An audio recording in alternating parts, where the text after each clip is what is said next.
All right, good morning. Welcome to our channel. Today, we're going to do a recap for the state block grant that's being considered.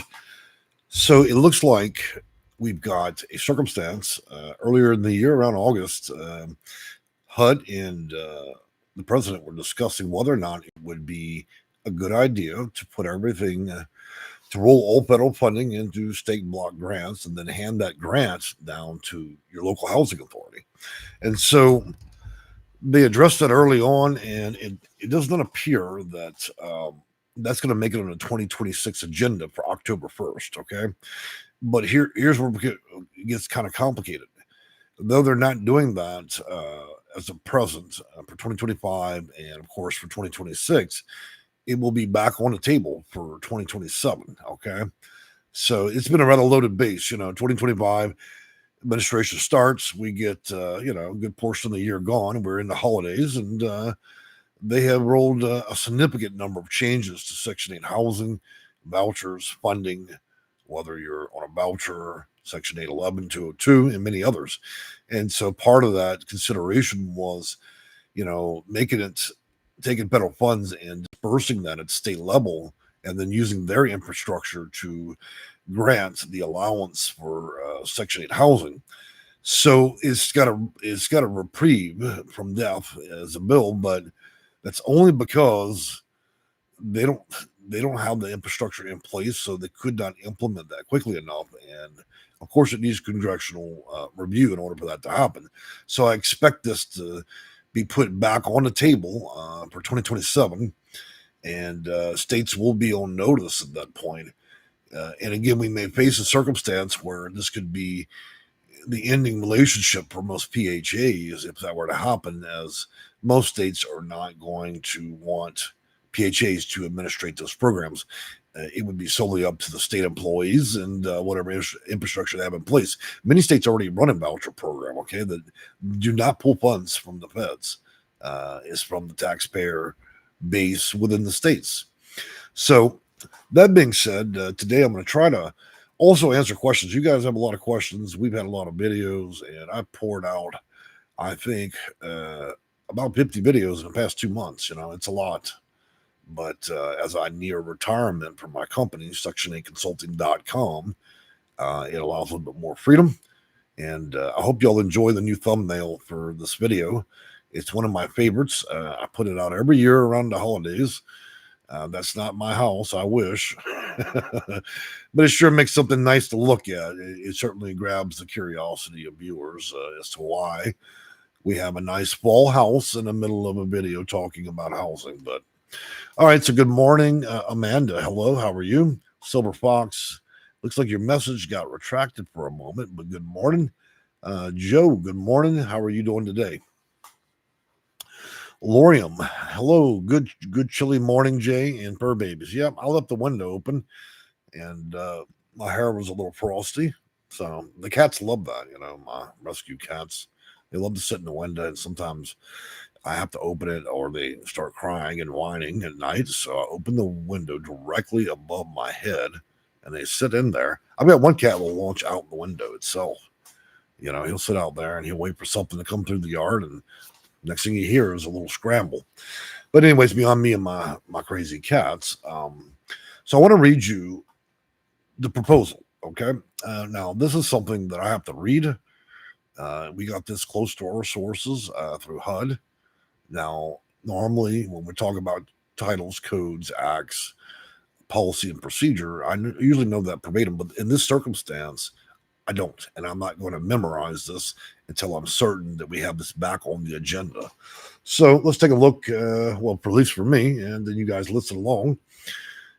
So it's going to be a grant program to send rental assistance funds to states. It would terminate many federal regulations and incentives to states and incentivize the states, and would move housing and its funding to the private sector of affordable housing, and would work in tandem with efforts to open public lands and development, which is already in process. So I think maybe with all the major changes this administration may have gone pretty large, and this didn't quite make the squeeze for the year. I think we've already got enough to digest, to be honest with you, for this year and for 2026. So this will be re-rolled. The budget empowers states by transforming the current federal dysfunction and rental assistance program into a state-based formula grant, which would allow states to design their own rental assistance programs based on their own unique needs and preferences. The budget, so they say the budget reads. Intent of this program, the Trump administration would impose a 2-year limit on rental assistance for adults without disabilities, which they're already going to likely be doing for next year. You notice how that coalesces with October 1st, 2026, because you can bet that the conversation for 2027 is going to start right around January, February, March. By October 1st, they'll have approval on work requirements and time limits. And so you see how this is starting to coalesce. They simply could not kind of wedge this in there, but just too many things happening. So this got left on the table, on the back burner, and so it will be revisited. Anyways, the budget document states that this would be a direct majority of rental assistance for the elderly and disabled tenants. So the primary beneficiaries through state block grants would likely be those that are 62 years and older and disabled tenants that are disabled per HUD's disability requirements. The proposal budget does not include $25 million in housing grants for the youth and aging out of foster care. So if you are aging out of foster care, they're kicking you a little money there to help you out. Other eliminations from HUD include $3.3 billion through the Community Development Block Grant, which provides funds for community and economic development. The Trump administration says the program is poorly targeted and that the funds have been used for projects for which they are not meant, such as skateboard parks. The Home Investment Partnership Program, which provides funding to state and local governments to expand housing. So again, this is on a chopping list. Consolidation of homeless assistance programs. They did achieve this aspect already into a single program and then refocused on short and medium term housing. So this is already being rolled out. It's no longer a proposal. And pathways to removing obstacles for housing and fair housing grants be removed as part of the administration's effort to end diversity, equality, and inclusion programs in the federal government. And I think that they're well on their way to achieving that goal as well.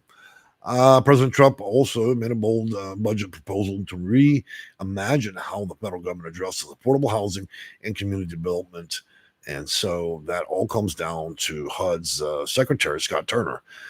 In a statement, he said the discretionary budget proposal rightfully provides states and localities greater flexibility with thoughtfully consolidating and streamlining and simplifying existing programs to serve the American people at the highest standard. But housing advocates hold a different view, and of course, there's a lot of things that they don't appreciate regarding this. But one thing's clear: the cuts will effectively end roughly 166,000 to a 250,000 permanent supportive housing for formerly homeless. And we've talked about that. Those numbers keep going up and down because most news agencies don't report on that very accurately. My belief is, since I'm very close to owning the company that deals, Section 8 Consulting deals with so many homeless, I'm pretty close to what's going on, and I don't think the numbers are that small. I think that we're probably looking at a pretty large homeless crisis for 2026, and I think the number is probably going to average close to 1 million people. Okay, because we're not just making cuts for homeless, we're also dealing with cuts in relation to the actual voucher program itself. So 43% on one side, 53% on the other, and then consolidation possibly into a grant for 2027. So everything on that shopping list there has just about been achieved. So the only thing that got left on the stove at this point is that. And I think that was my argument that we can't really dump that on states just yet because we need to give them fair and reasonable time to be able to accommodate and get internal infrastructure policy procedure ready. And so we very well is my hope to see the end of housing authorities because, I'm a big advocate against them in most cases because they have not served the purpose that they were designed to, in my opinion. A lot of this has been a fabulous waste of tax dollars where we have housing authorities that are just simply using up all the funds and very few vouchers actually get issued. And it's, people on 10, 20-year waiting lists. And so clearly this does not work right. Going back to her comments, shows, I promise I'm going to answer, but I want to bring up something. I had a Karen yesterday around 9 o'clock at night tell me how she was an executive of one of these lovely nonprofits and how she's been saving the lives of veterans and homeless, and that she reminded me that I've had a 26 year useless career of housing 26,000 people, and by her own merit that she should be recognized as a big support of the community here. Yet the only thing that Karen can do is run her mouth on my channel. She clearly is not at work today. She's too busy combing around videos. So I want to recognize my little Karen there. Just so you know, I put your ass out of her channel. Your lips have been sewn together and I kicked you out. Okay. One thing you're not going to do is admonish me in my own channel, and you're certainly your contribution is nothing. Okay. The only thing your nonprofit contributed to this is just a bigger disaster. It's exactly why the U.S. government is pulling funds from vast majority of nonprofits, because you guys tend to line your own pockets, okay? And then you have time on your lunch hour. You've been playing Farm Bill all day, and in your lunch hour, you want to come over and cruise to my channel. Well, I'll put your ass out, okay? So congratulations and Merry Christmas. Your life mission is completely proven to be absurdly useless, okay? You're a waste of breath. Moving on from there. Now that I'm admonished back, sweet treats, as we call it in the house. My mother always called it sweet treats, when you snag your toe on the table, because everybody laughs when somebody gets injured. So I call that sweet treats. Okay. All right, Amanda. Hope the kitties are doing good. We are, actually. Last night, managed to get all the cats back in the bed, and we had quite the party. Bunny joined me, my disabled cat, which was very nice. He's kind of autistic. So he doesn't like loud noises. A lot of times to play the TV or mute the TV in order to keep him in the room. Dynamic says, let me get a better understanding on the subject. Is your main focus on federal or not state funding housing? Well, the understanding would be that we're discussing federal funds being transferred to states in 2027, okay? And then, of course, the dialogue that preceded that, which explained it fully. So... moving on from there, JoJo Girl, Jay, and Kitties. Well, thank you. So let's see, dynamic, because it is two different entities. You're an absolute idiot, man. Okay, if you have a learning disability, then I would advise that you sit down and just shut the fuck up. Okay, so I'm putting you out the channel because you clearly have got a loose screw. I mean, how much more clear do I have to make it in the video? Are we struggling this early in the morning? All right, Mr. Bennett, good morning. I don't mind working with people. I've spent a career dealing with people with disabilities, and I have a great amount of respect for that. Even my own father is a quadriplegic. He's disabled. But what I won't do is deal with little head cases coming in here, and they try to set the tone and the mood of what we're doing here. We're not going to do that, okay? You're not going to talk to a grown man like that in his own channel. I'll put you out. All right, Lauren, cat toes. So we're going to be looking at the potential for new revenue and the switch from possibly the federal system rolled into federal block grants that will then thus be issued to the state. The state from there and its infrastructure will pick up those grants, and then they will take over the responsibilities of being the housing authority. They'll determine who qualifies, and on that block grant, limiting block grant, they will grant vouchers based on the preferences they choose. So it's a change. One thing that we're certain about at this point is we've seen a lot of changes already. This year's been filled with that. And for 2026, nearly 90% of what's been proposed across this administration, and include changes to HUD as well, mean that we're evolving into a different system.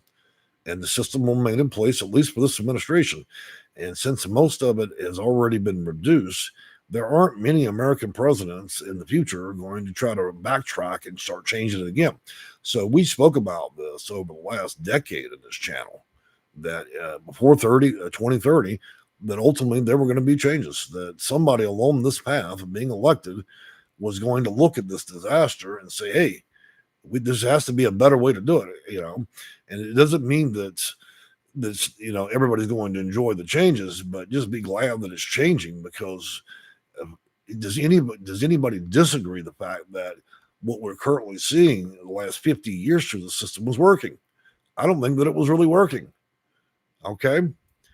When we end up in a pandemic for years and it gets exponentially worse, and then we're wasting billions of dollars and it's never actually reaching people in terms of housing, and people sitting on 20-year waiting lists, then it clearly is not working. So at this point, whether it's good or bad, or you've got to accept a little bit of both, I think it'd be quite appropriate that we finally address the elephant in the room. Section 8 housing, as it's ran since the 60s, 70s, 80s, and all the way up to now, hasn't really worked that well. And so it's time to move on with this. I would like very much for the federal government to involve AI and AGI in this, a non-partial party that can help better qualify and then move the system on about 1,000 times quicker. It would be better for people to be able to understand whether they're accepted or rejected very quickly than to carry on the bureaucracy of how it runs now. And then putting this in the hand of PHAs and public housing authorities that have a vested interest in being profitable is a terrible idea.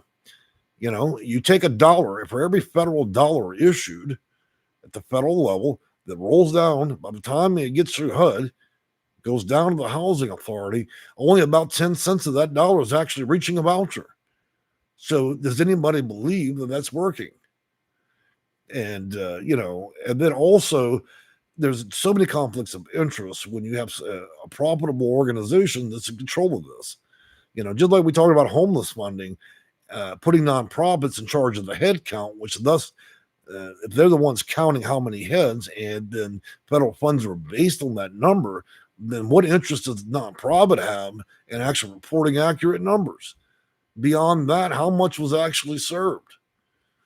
There are nonprofits clearly out there that do a great job, namely Catholic charities. I mean, every accolade if I had to give them out, it'd be the Catholic charities. They've done a fantastic job of both keeping both moral, ethic, and center, and virtually everything they've done. Not that it has anything to do with Catholic religion, but I'm just saying that I can't fault them and the work that they have done. And they backed it up also with their own money.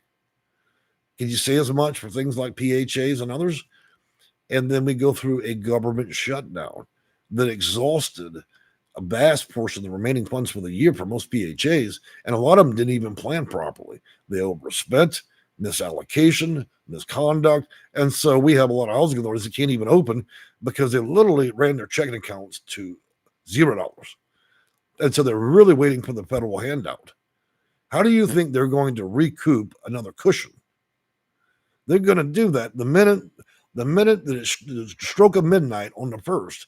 As soon as the new federal budget and money gets issued out, you don't think these people are going to grab a large chunk of that money and then they're going to try to cushion their ass after cooking the budget? This does not work. There's too many fingers in the pie. And so running the risk of saying, okay, well, what's the worst of two different evils? It's a tough system being rolled out, but at least it's changing. And for those that actually need it, it's going to, it'll work. It'll reduce wait times. It will address those that need it the most. And for those of you that are disabled and a senior, it's a very ideal circumstance for you. And in many more cases, it's ideal for veterans. Now, for those that are not qualified under those sections, then maybe you have a household member. So I think that, yeah, it's a tough situation and it's going to create a little bit of chaos, but all great changes do, and I'm, here I am. This is my literal job to advocate for people getting vouchers. So for me to go inside with change says a lot about the whole circumstance. I didn't say I agree with all of it. I just said that at this point, man, I'd take anything that works better than what's going on. Okay. So moving on down from here, Demetra, I love your energy, Jay. I've got lots of it this morning. And again, for those that are offended, look, I have to set a tone and a mood in this channel. I'm not going to let rodeo clowns jump in here and run their mouth. I'm going to be crystal clear about that. You're not dealing with anybody with me. Okay. I spent a quarter of a century doing this. working in the community and getting people housing. The last thing I'm going to do is have somebody pop in the channel and run their mouth while they sit behind their coffee in their trailer house, okay? And because you're a housing authority employee or you work for a nonprofit, you want to come in here and heckle, I'll put you out, okay? You're part of the basis of the problem. Where were you when all these people needed houses? But you want to brag about what your company does. Nobody cares what your company does, okay? You didn't even if you did actually have an effect.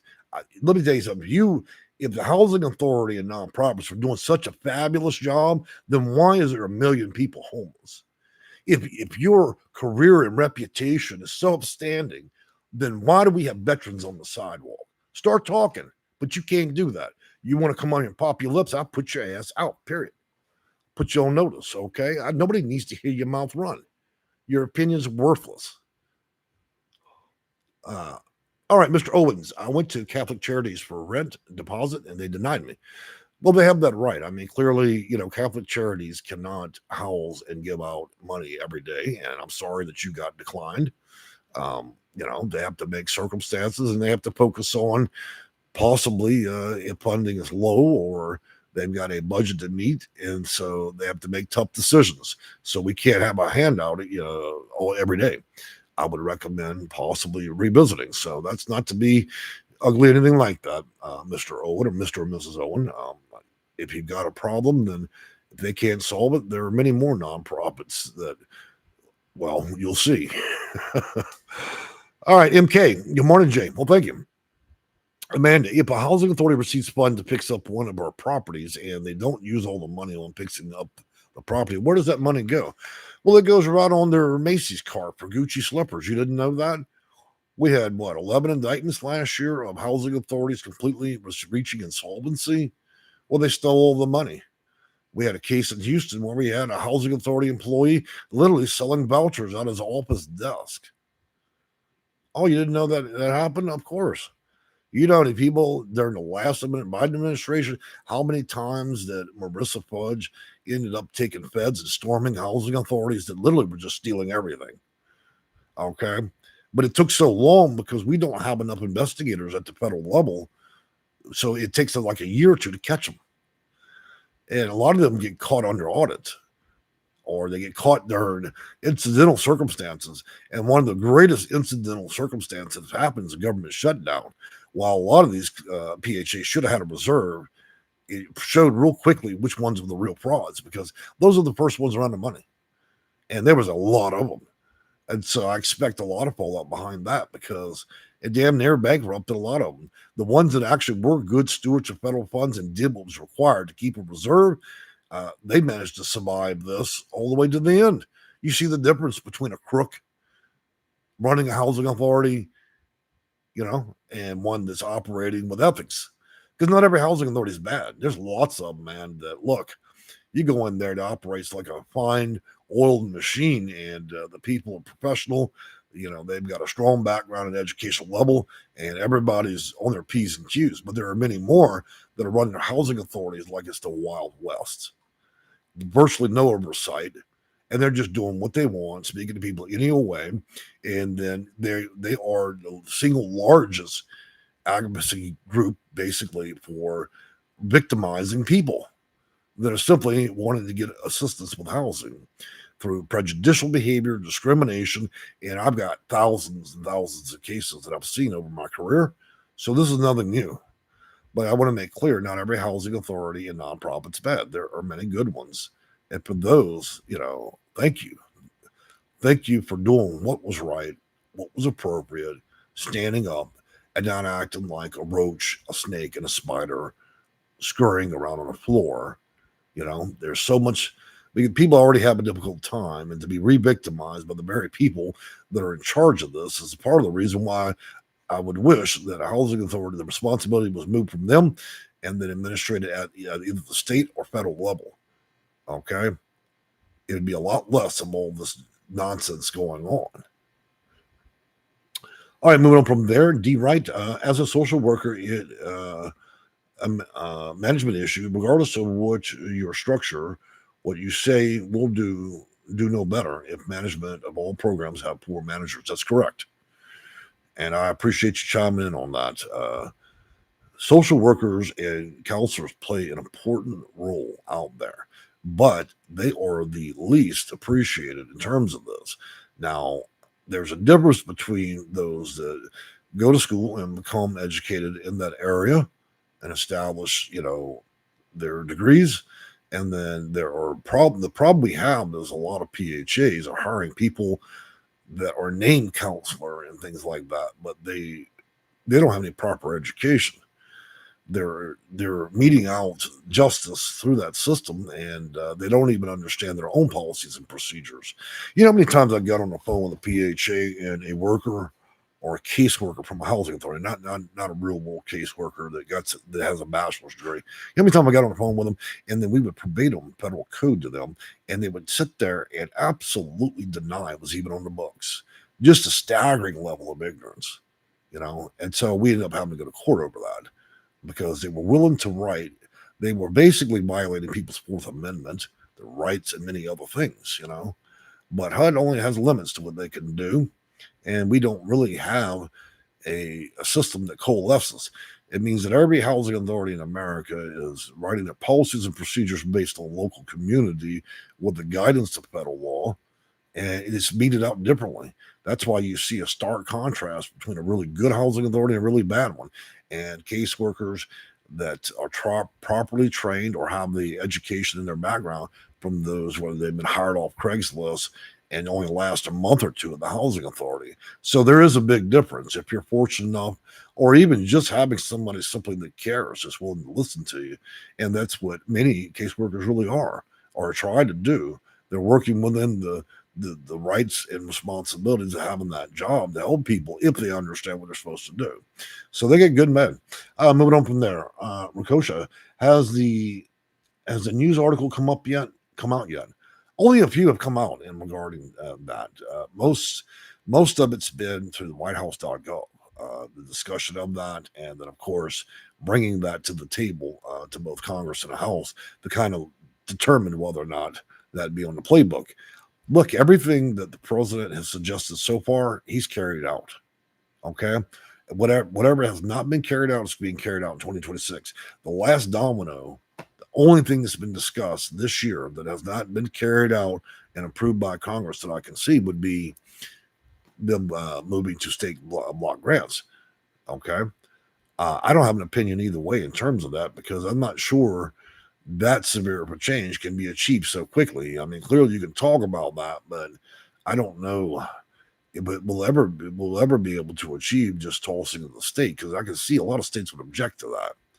Whether they have small states that I don't know they have the time to sit there and then deal with every county and housing and vouchers. Okay, so maybe a better approach would be to go in and put in a better system and game plan in terms of rules and policies and mandates for PHAs on hiring requirements and training at the federal level to ensure good compliance, instead of just this broken system we currently have that literally every housing authority in America is different. None of them operate the same.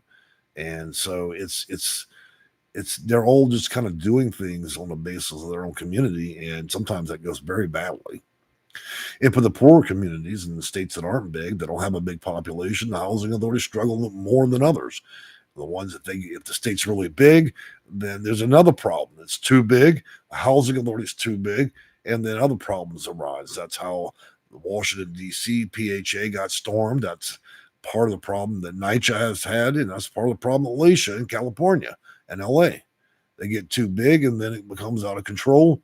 And then eventually you get a few bad ones in there, and then it kind of ruins the deal for everybody. All right, moving on from there. DI 4693, good morning. Now that shirt and jacket looks nice. Well, thank you. I've been wearing my jacket a lot, whether it's cold or not, because I'm getting to enjoy it this year. And you guys have told me it looks pretty decent on me. So I've been wearing it more often in my videos. So I appreciate that. Anyways, goes on to say, actually, I make it. Let's see. Says you're going towards 15 months on Section 8 as a senior. First time, 67. Yikes, what a mess. Well, sometimes messes are good. And when you build a house, it's not pretty. It's a mess. And then when the bones get up there, you get the walls up and everything. So yeah, things are in a messy stage, but I think that we'll get a better and clearer picture of how many of these things will coalesce all the way through late 2026. And I think that the second big round of changes are going to happen. We're going to hear about it early 2026. I'm waiting patiently for January, February, March. President Trump always starts the new year, it would appear, with some of the big changes, and then we all debate that throughout the year. So, Freak Out 10, glad you're back, my man or lady. I don't even know. I don't blame anybody else. I made the brownies and I ate them. Good. You can wash them brownies down with a little bit of Jim Jones Kool-Aid too, as well. Please don't. That was a joke. Natalie, I work for affordable housing in New York, and so many of the topics you touch on are accurate. Now, that's a housing authority employee from New York, the largest housing authority in America, codifying what I'm saying. Thank you for somebody actually being objective. Okay, so they work in low-income housing. They agree. And look, this channel doesn't have to be about agreement or not. You all know my opinion when people disagree. I'm okay with that as long as you don't get ignorant about it. Okay, Samoya, Bunny's Bun. Good morning. Well, that's the interesting name of the day. Thank you. Lucky Charm. I love that name too. The state I'm in said the cuts will include the disabled. That's contradictory. Yeah, there'll be a reduction of funding across the board if that's what you mean. So you're accurate in that, but that's the lowering of funds. When you lower, so if we take a block, right? We take a block of money and then we lower that amount of funding that goes in there. You would think it would affect the disabled, right? That would be the logical course. Money's been reduced, but it ain't going to really affect the disabled and those that are going to be in the program. Why? Because we're kicking out half the people. So it requires less money than it previously did. So logical thinking, really looking at that, if we remove a lot of immigrants and other people out of housing and all the other things effectively, and then we would time limits work requirements. Look, we don't need a larger budget. We just need the money to be spent better. And so the consolidation of all of this is going to allow more funds for seniors and disabled. So I agree, but I disagree. See my thinking there. Lucky Charm. Okay, so moving on from there. Carolyn Sims. Can you speak on public housing? So let's talk about that. First, let's kind of discuss what that is. So LITCH, or low-income tax credit properties. Now, many of you guys have many names for it. Affordable housing, low-income housing, subsidized housing. These are all the same thing. Okay, just a bunch of names for it. That is essentially when a private owner of a property or building commercially decides to allocate a certain number of units for a low affordable cost to you guys. They can have the property sub-designated. It could be a 811 under Title 24, subsection 811 or subsection 202, where the property could allow to be a senior's property, so legally discriminate and only allow seniors in it, which is a good thing. Not all seniors want to be around barking dogs and screaming children. Or 811, where you have those that are low income and also include disabilities, or it could be a low income property that simply services everybody. So anyways, under the tax credit program, it allows tax write-offs for that owner of the building. In return, he will grant that a certain number of units, or all of them, be low income, and then you don't need a voucher. You simply apply at the office, and if you're approved, the application is thus forwarded and approved at the federal level, and then guess what? Voila, you move in the unit, you're subsidized, and when you move out, you're no longer subsidized. It's non-transferable unless the property owner, you want to transfer yourself from one property to another under the same owner. And I'm not sure if you can actually, I'm pretty sure you cannot go from a subsidy by one owner to another. Okay, I've never seen that. One person tried to convince me of that. I don't think that's possible. Most low-income properties, tax credit, so on, They don't come with portability. And what was the other part I was going to say? Still early, not enough coffee. Oh yeah. So most of them have waiting lists, and so even if you're going to transition with the same owner of the property, you may end up in another wait. So while that's good for people that are up in advanced stage that aren't planning on moving a lot, that's great. For those of you that are younger, it probably may not be the best circumstance, because if you leave the subsidy and move out, you have nothing. Nothing. You could end up in the waiting list, and then you could end up homeless just waiting in hotels as you burn through cash waiting for the next building. Now, in some places in the country where the population is low, there are many properties. There could be an opportunity where you could transition easily, but that's rarely the case. And so you have to be careful with subsidies. Most people, generally, when they rent, they just don't leave because it's too complex to wait again, too big of a gamble. And so low-income properties and properties that are designated for 811 and 202, seniors with disabilities, and non-seniors, or NEDs, or non-elderly 811, allow those of you to effectively receive the same discount as if you had a voucher, except you don't have portability. You cannot take your low-income property and go from one place to another. And yes, the administration has determined both this year and moving into 2026, there are going to be some cuts there, but it's not going to be severe enough for you to be kicked out, okay?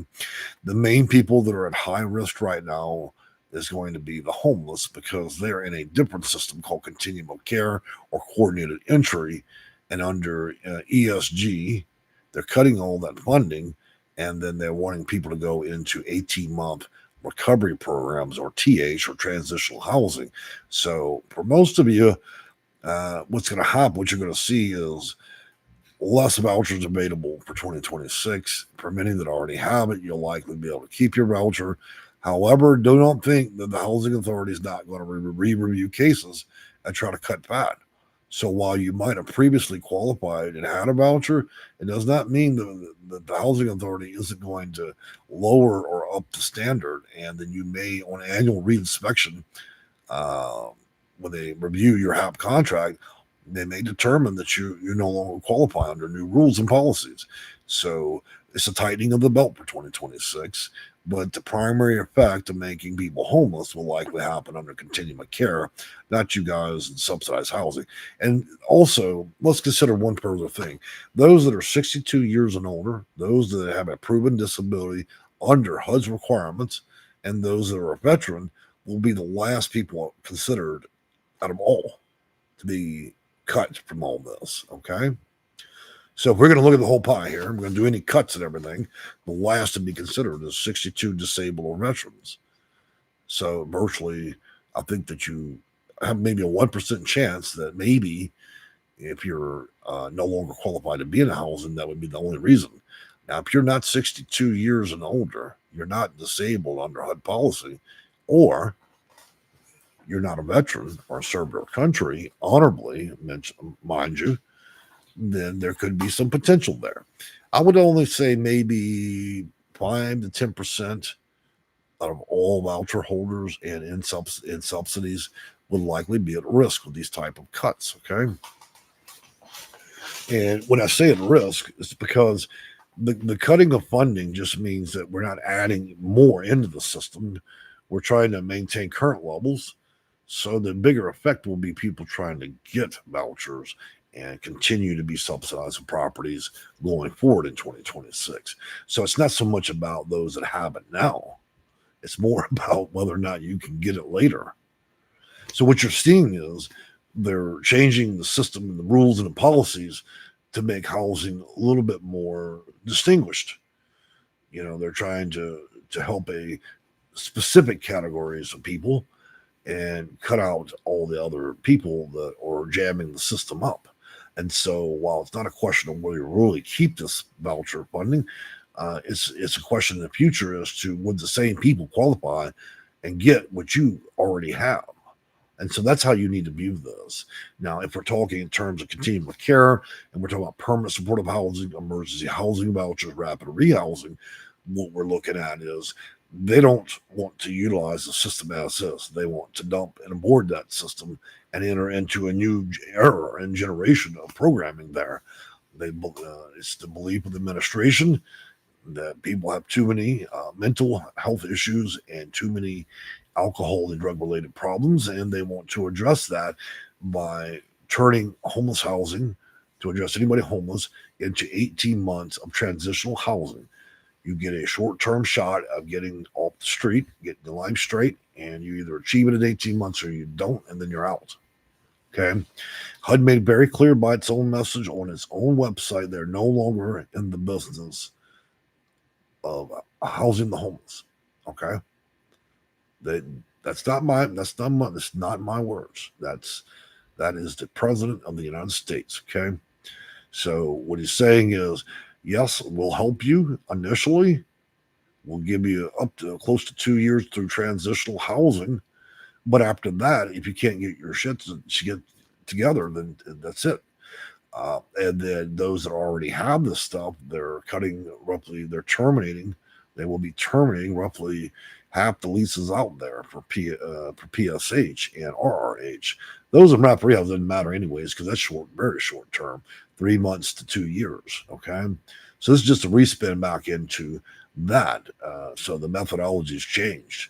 We give you short term housing, and either you pull yourself up from out of that or you don't. And so, as I mentioned in previous videos, when rules have changed this much, then many of you really should just navigate straight to the housing authority and look for a long-term solution. Okay, if you qualify, and most housing authorities have preferences where they consider your circumstances and particular parts of your circumstances to be more of a priority. Okay, and to be clear about this, let's talk about what those priorities are. Many housing authorities are going to pull from about a group of 30 different things that they're going to consider points of data. Whether you're homeless, whether you're a domestic violence victim, whether you're a senior, whether you're a veteran, whether you're low income, per medium capital income, whether or not you have crimes on your record.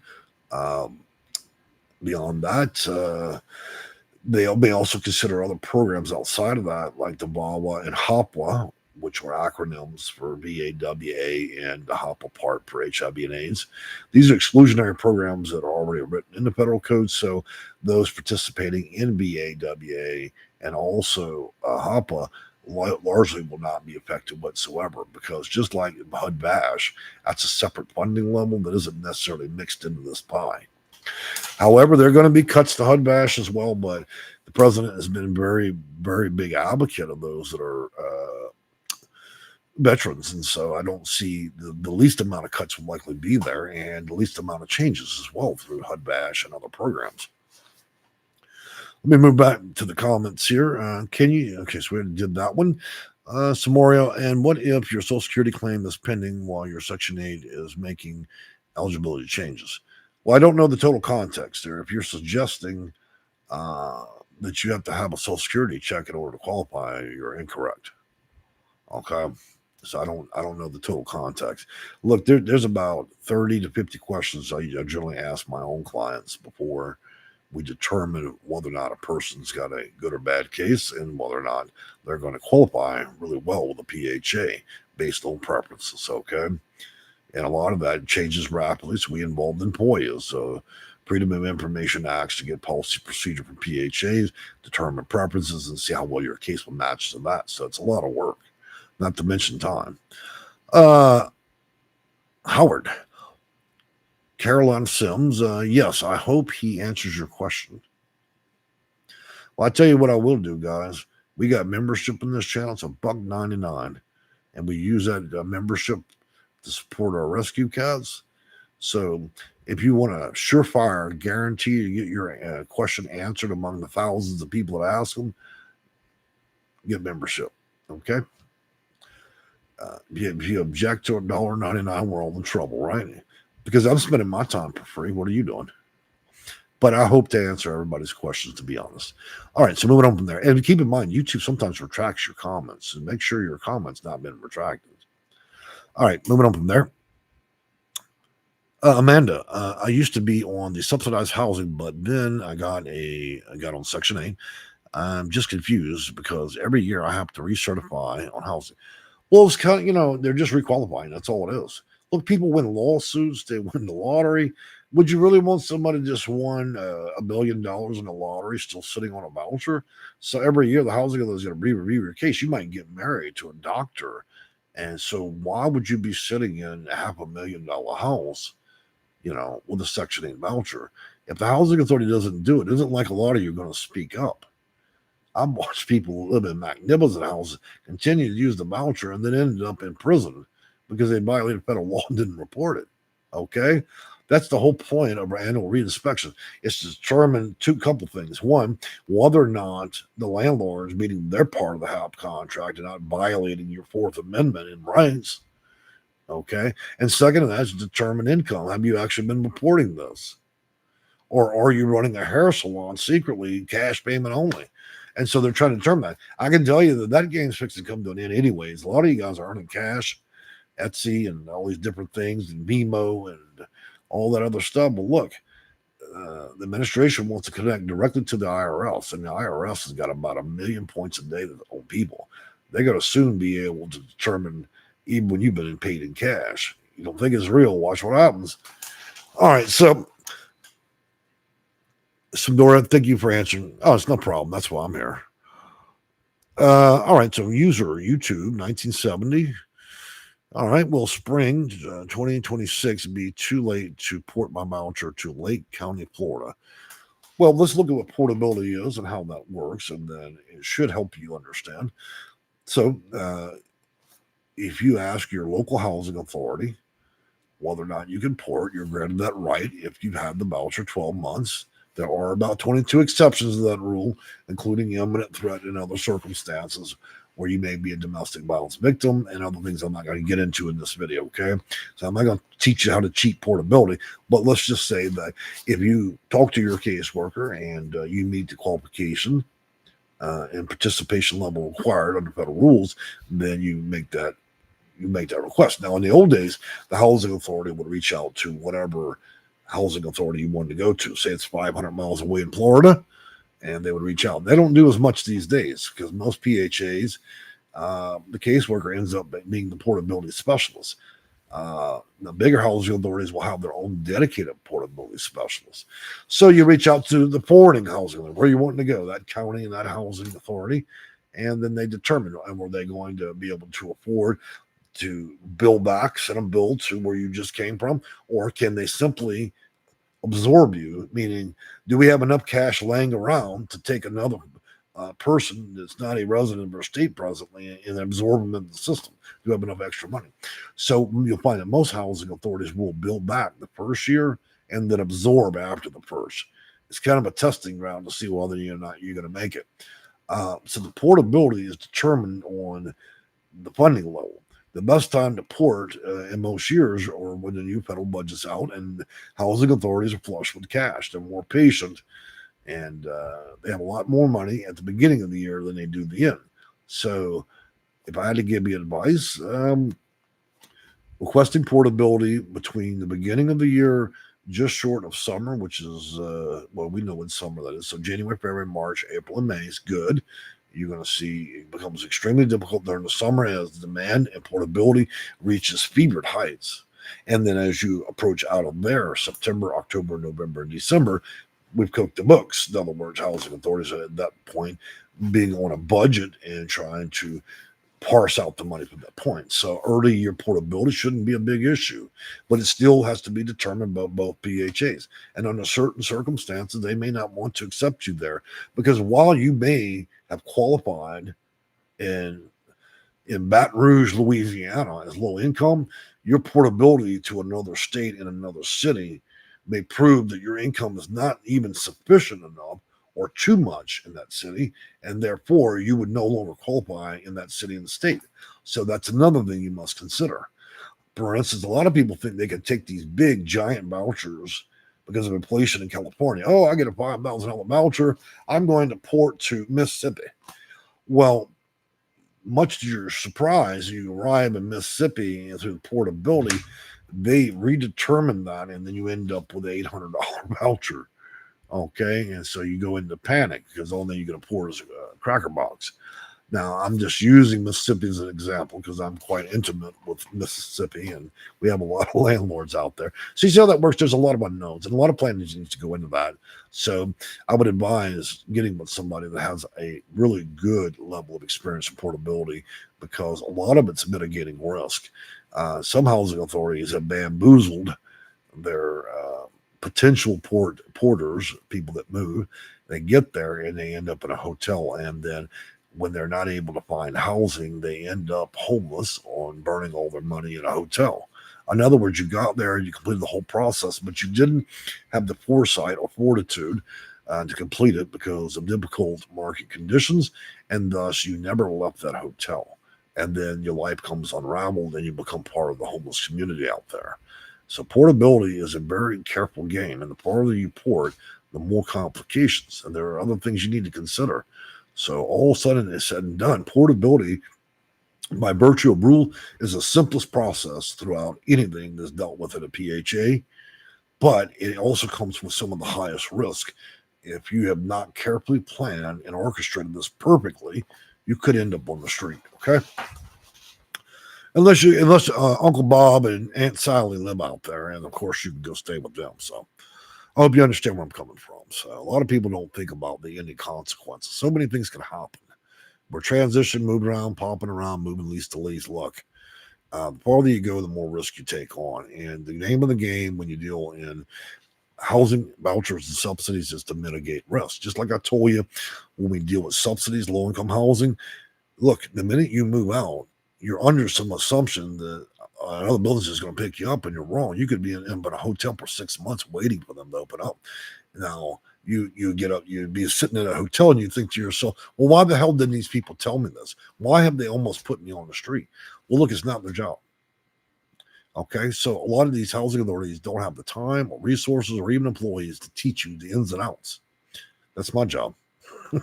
To warn you so you don't end up at Our Lady of Saving Mercy homeless shelter, okay? And then losing everything in the U-Haul or storage. The worst thing you guys do, man, is y'all try to cross the country and then you rack up two different bills. One, you slam all your stuff into storage, so they're going to change that rental rate after about the third month, and then you're double bubble, triple bubble rent on that stuff, and you can't do nothing about it. And the second mistake you do is you think you can hotel it like you middle class Americans and you got money to burn. A hotel is the stupidest possible decision ever on being low income and transitioning to portability. Hotels will absorb everything you have and then kick your ass to the sidewalk. Okay, your cash burn rate will be extreme with hotels, even the cheap ones. Not to mention your exposure. The cheaper the hotel, the worse things go at that hotel. You know, you go once you get to if that hotel's got a 3 stars or less, that's when you enter the whole. We've got trafficking there. We've got crack dealers. We got prostitutes. You may not know that stuff's going on, but it is. I won't even stay at a hotel unless it's almost 3 stars. And in major cities, it's a big problem. So a lot of things you don't anticipate, you don't think. Okay, I don't like for people to learn the hard way. That's why I've spent 15 years and over 1,000 videos trying to let you see what's going to happen before it happens, to understand policy and procedure to protect yourself, to weaponize your case and have a defensible position against things that are unjust throughout the system.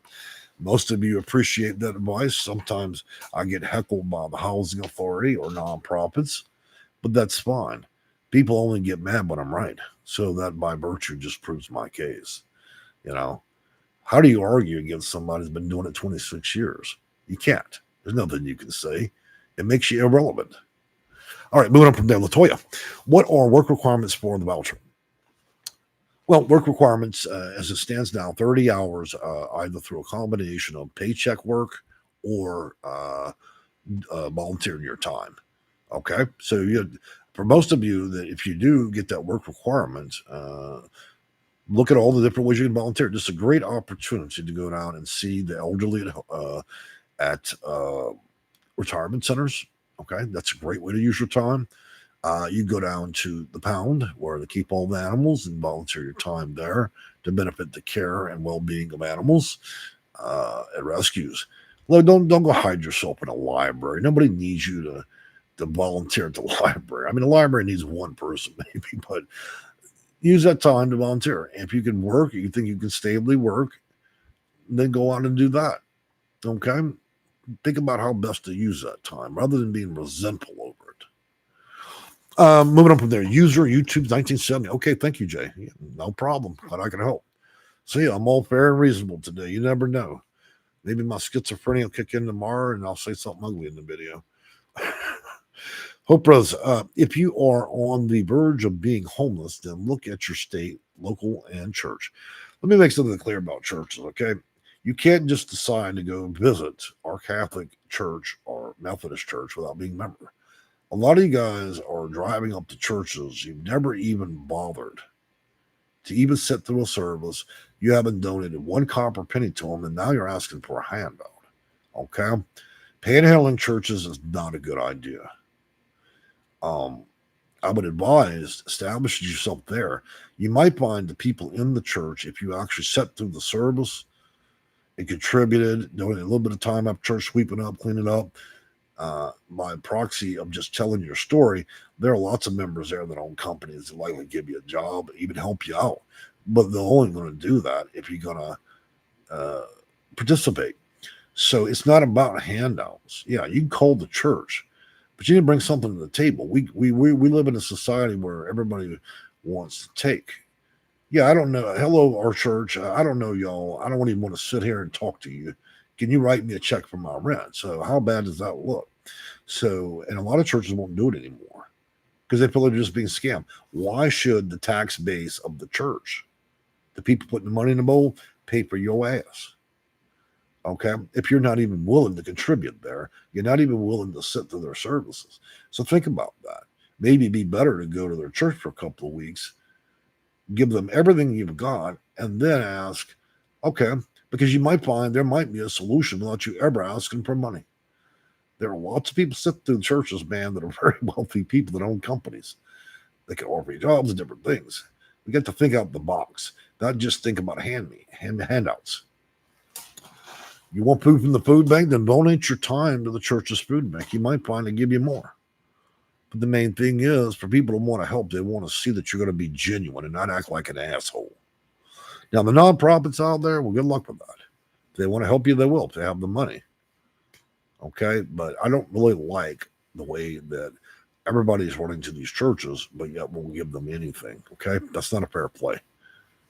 It's just tasteful, really. Moving on from there, cry me junkie. I'm 67, disabled and retired. My son's 44, disabled and is on Section 8 or possibly a subsidy 202. Oh, you're asking him if 202 is available. Well, now, because he is not a senior, 202 would not be the appropriate program. What he should be applying for is low-income housing or low-income housing with the inclusion of Section 811 if he has a disability, okay? If you're still unclear and you don't feel you've got enough information, reach out to my office. Look, guys, I'm going to post some information regarding my company, though I'm getting close to retirement here. If you got questions or having problems navigating the system, you can reach out to me. I don't offer the services for free because I'm not an idiot, okay? I'm not going to be like the U.S. government and hand out vouchers for free and all this stuff, okay? I pay my bills the same way you do. When you work, you expect to get paid. I'm the same way, okay? If you want free, or, go to the church. They'll pray for you. They got free prayers there. But anyways, let me copy this information in. So it's our website, appointments, reviews, all that good stuff. I think we've got about 1,000 reviews over these years. I've done a pretty good job. I've only had 3 complaints over all these years. So anyways, there's some information there for those of you that are having some difficulty navigating. It might help you out. You can also find company information about us in the description as well. So there you go. That was my advertisement, right? How horrible of me to advertise. I should be ashamed of myself, right? I should just simply live under the bridge. But moving on from there. Good morning, everybody, says Jose. I hope I got that right. So in wrapping this video up, I'm going to say this, guys. We're expecting some adversity next year. The changes will roll out. We will not have state block funding for states next year. We expected that to go back on the table for 2027. And I think in January, we will be dealing with what we've already talked about, 53% budget cut across the board on Section 8 housing and subsidies, and then a 43% cut across the board on PSH, rapid rehousing, continuum of care. Also, after that sticker shock hits around January, you should expect the president to elaborate on further plans. Okay, he's going to revisit. Be ready. He's going to revisit all these federal agencies and what wasn't achieved since he's been elected. There'll be the next wave of things. So get ready. Let me make one last thing very clear to everybody. Some people mentioned, well, Jay, you said this last week, and now you're saying this. Are you delusional? Do you not know what's going on? No, it's not about that. This is the first American president and congressional level we had where they literally roll out new changes every week, and a lot of the stuff either gets approved or doesn't. In other words, I literally have to get up every morning and check the news to ensure that some new rule or policy is not being rolled out. So it's not indecisive, lack of education, or even understanding of the system. It's how the system now operates. We move at a moment's notice now. I could say something that's very relevant in this video today, and it could be on whitehouse.gov and congress.gov, and a week from now, it can be expanded or contracted and completely be different. So please don't try to admonish me. That's the fastest way to find a door out this channel. Okay? Don't do that. I'm telling you, as I get older, I have less patience for people, and I'm just telling you, that's a really bad idea. All right, moving on from there. Last couple of comments. Little Dragon Painter. I wanted to know information on homeownership program. Well, reach out to my office. I can send you some links, but I got to have something to be able to send it to you. Look, guys, the comment section here is only going to allow or permit about a sentence or two. I cannot describe how to go get a voucher. I cannot write 15,000 lines of code to describe the complete 489 steps you're going to need to completely go through a housing program, okay? You guys have got to be logical about this. I can barely get 2 links in this thing, much less do that. But I should note there is a library of over 1,000 videos where I've exclusively talked about that topic at least 90 times in 15 years. So if you get a chance, put a new set of batteries in your mouse or in your remote for your TV, or hit your phone on the counter a few times, and then look through our channel and you'll find it. I swear to God, it'll be there. I've talked about it so many times, I can probably patent the topic of homeownership. So I'm not really trying to be a smart ass. I just want to get you accurate information, and YouTube limits my ability to do that in chat, okay? So it's not the way that I prefer, but to be honest, I don't think anybody would be here visiting our channel if we were typing all that stuff in there, and I'm not a very good speller.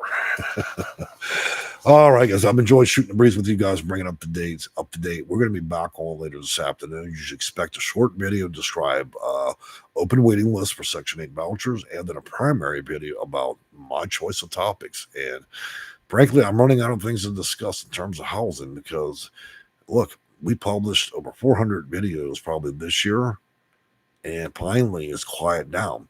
Does anybody want the president to wake up and have 2 coffees this morning and decide we need more? So be glad that it's sleep time. You know, the hushing where he's calming down a bit, okay? Do not go and mess with President Donald Trump, okay? Because if you get that man wired up, we're going to end up in 1,000 more videos before we even hit Christmas Day. So anybody want that, go over there and ring his doorbell. Hey, wake the beep up. We need more. How much more can you cut this? So anybody, so hush. Shh. Don't mess with the man.